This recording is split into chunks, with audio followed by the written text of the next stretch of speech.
నాయకత్వం, నరేంద్ర మోదీ గారి నాయకత్వం, కిషన్ రెడ్డి గారి నాయకత్వం, బండి సంజయ్ అన్న గారి నాయకత్వం, నగ్నూరి వెంకన్న గారి నాయకత్వం. భారత్ మాతా కీ, భారత్ మాతా కీ. రామ లక్ష్మణ జానకి, రామ లక్ష్మణ జానకి.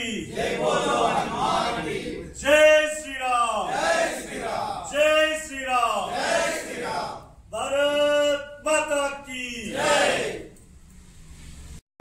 నూతన అధ్యక్షునిగా ఎన్నికైనటువంటి సప్పిడి నరేష్ గారికి శుభాకాంక్షలు తెలియజేస్తూ ఈ పట్టణంలో పార్టీ ఇచ్చే కార్యక్రమాలను గాని ప్రజా సమస్యలను గాని గుర్తించి పార్టీ ఇచ్చే కార్యక్రమాలను కూడా పూర్తి స్థాయిలో చేయాలని కోరుతూ ప్రజా సమస్యలను కూడా గుర్తెరిగి ప్రజా సమస్యల కోసం పోరాడి ఈ యొక్క పార్టీని జన్నూరు నియోజకవర్గంలోనే జిల్లాలోనే ఒక ప్రబీణమైన శక్తిగా ఎదగడానికి మీ యొక్క నాయకత్వంతో నేను ముందుకు తీసుకెళ్లాలని సప్పిడి నరేష్ గారిని కోరుకుంటూ వారికి మరొకసారి శుభాకాంక్షలు తెలియజేస్తూ భారత్ మాతాకి.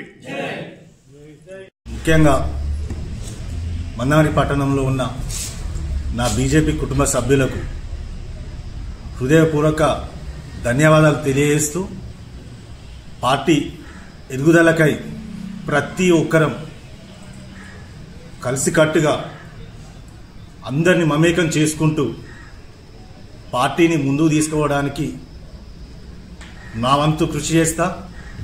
దానికి పెద్దలు మల్లాల రాయమల్లన్న కానీ సీనియర్ నాయకులు దీక్షితులు గారు కానీ మోహన్ అన్న కానీ ఎవరున్నా వారందరినీ కలుపుకొని వాళ్ళ సలహాలు సూచనల మీదుగా భారతీయ జనతా పార్టీ మందమరిలో పూర్వ వైభవాన్ని తీసుకురావడానికి నా వంతు కృషి చేస్తూ అందరికీ హృదయపూర్వక ధన్యవాదాలు. భారత్ మాతాకి జై. మందమరి పట్టణ నూతన అధ్యక్షుడిగా జిల్లా పార్టీ నియమించబడినటువంటి రాష్ట్ర పార్టీ ఆదేశానుసారం నియమించబడినటువంటి సప్పిడి నరేష్ గారికి జిల్లా పార్టీ తరఫున పట్టణ పార్టీ తరఫున వారికి ముందుగా శుభాకాంక్షలు. అదేవిధంగా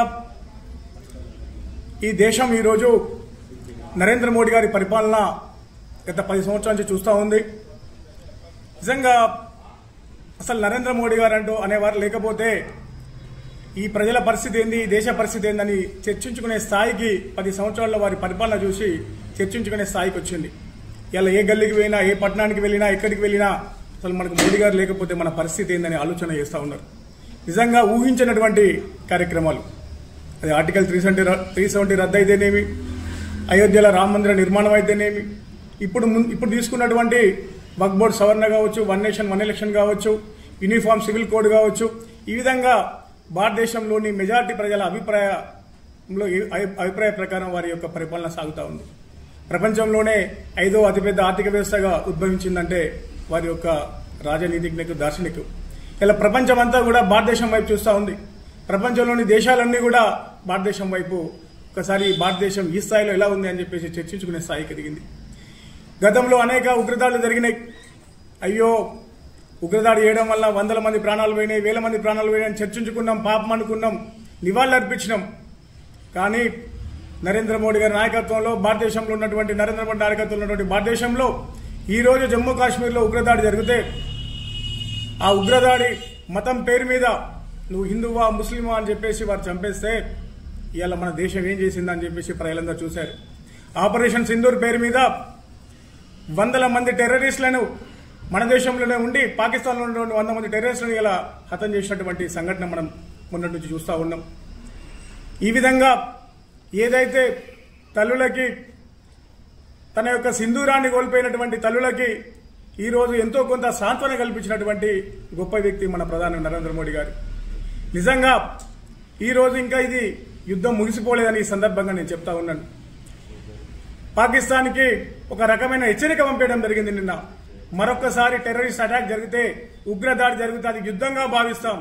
అంటే మరొకసారి ఈ ఉగ్రదాడి జరిగితే అది పాకిస్తాన్ చేయించినట్టే, పాకిస్తాన్ మీద మేము వెంటనే యుద్ధం ప్రారంభిస్తామని చెప్పేసి చెప్పడం జరిగింది.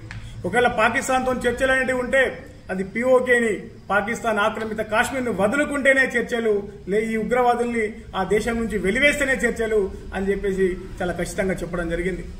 ఇందులో వేరే దేశానికి